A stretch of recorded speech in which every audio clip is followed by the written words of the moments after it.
Queridos, criança não gosta de fazer xixi na cama. Vocês acham que elas ficam felizes? Se a criança está fazendo xixi na cama à noite e já não é mais tempo disso, algo está errado.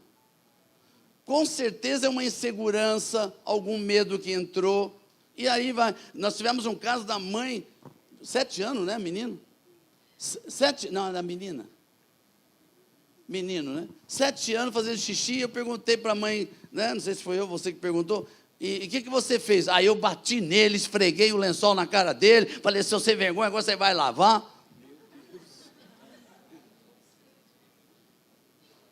Eu quase bati na mãe. Porque uma mãe assim é uma ignorância total. Não imagina que ele está fazendo. E às vezes é também a questão da poluição noturna, que os meninos têm e acabam fazendo a poluição, que é a ejaculação involuntária.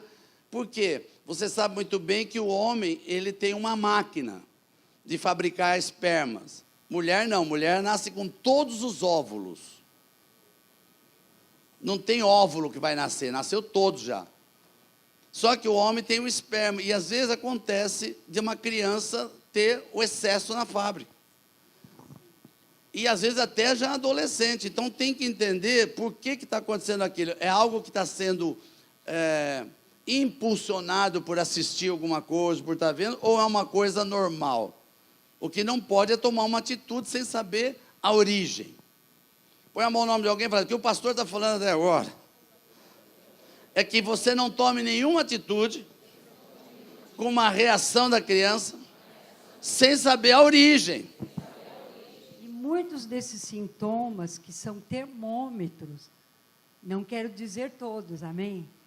Mas pode ser porque a criança está sendo tocada indevidamente. Ela está debaixo de um assédio sexual, então ela acaba tendo estes sintomas.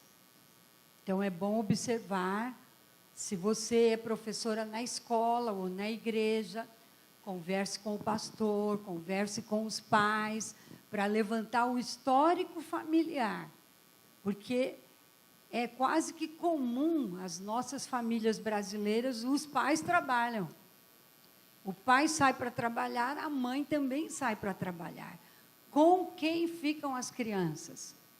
Tem um período que ela vai para a escola, mas tem um período que ela fica em casa. Então, com quem? Ah, fica com um tio. É de confiança? Ah, fica com um primo, que já é mocinho. É de confiança? Irmãs, irmãos, nós temos que ficar atentos. Atento com os banheiros das igrejas. Muitas das coisas que nós temos testemunhos já de adultos que foram tocados na infância. Onde eles foram tocados? No banheiro da igreja onde o pai era pastor na ocasião. Por quem? Por homens de confiança do pai. Então, o menino guardou, ele foi tocado, ele foi abusado, ele aprendeu que relacionamento sexual, falava-se assim para ele, menino só toca em menino, hein? Não toque em menina. Então, ele aprendeu a homossexualidade dentro do banheiro da igreja. E, geralmente, o pedófilo, ele ameaça. A criança fica debaixo de medo e de ameaças, então ela não conta, ela não fala. Ai, esse é um assunto longo, né? Aí vai da família desenvolver amizade, na igreja desenvolver amizades, aqueles que são os professores ou os supervisores, coordenadores, porque a criança tem que encontrar liberdade para contar o que está acontecendo com ela. E se ela não tem esse espaço, ela guarda, e aí nós vamos ouvir o episódio, como já ouvimos, já era adulto, já tinha acontecido. Muitos já estavam no caminho da homossexualidade, porque aprenderam assim a desenvolver a sua sexualidade, homem com homem, menina com menina. E o diabo prepara, então nós temos que vigiar, amém? Tem reuniões dos adultos na igreja, os pais estão envolvidos, o pai é líder, é pastor, Fica de olho alguém, onde estão as crianças nesse período de reunião? Elas estão sozinhas? Com quem estão? Estão sendo supervisionadas? Eu lembro na nossa época, eu falo, né? Na minha época, no banheiro da minha escola, tinha era um funcionário que ficava lá, eram inspetores. Você ia no banheiro com uma amiguinha e falava, onde vocês vão? Vamos no banheiro. E por que as duas? Vai uma de cada vez. Não era assim? Quem é da nossa época, né, já passou dos 60, sabe. Não era? Também no banheiro dos meninos. Queridas, eu vou dizer, não, graças a Deus, não acontece isso. As crianças gostam também de andar em bandos com amiguinho, né? Eu tenho neto, eu sei, eu vou com a minha amiguinha, mas alguém tem que supervisionar. Quem é a amiguinha?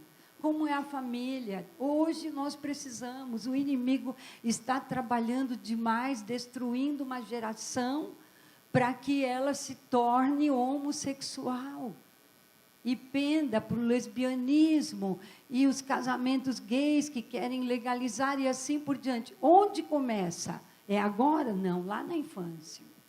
É um trabalho do inimigo muito sorrateiro, sutil e silencioso.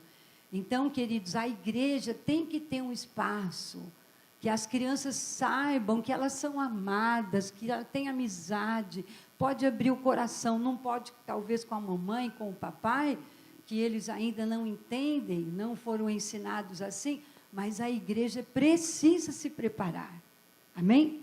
Porque muitas crianças vão chegar, estão sendo evangelizadas, amém? E elas precisam de todo tipo de ensino. É verdade. Um dos grandes problemas que todo mundo enfrenta é a questão da rejeição no ventre.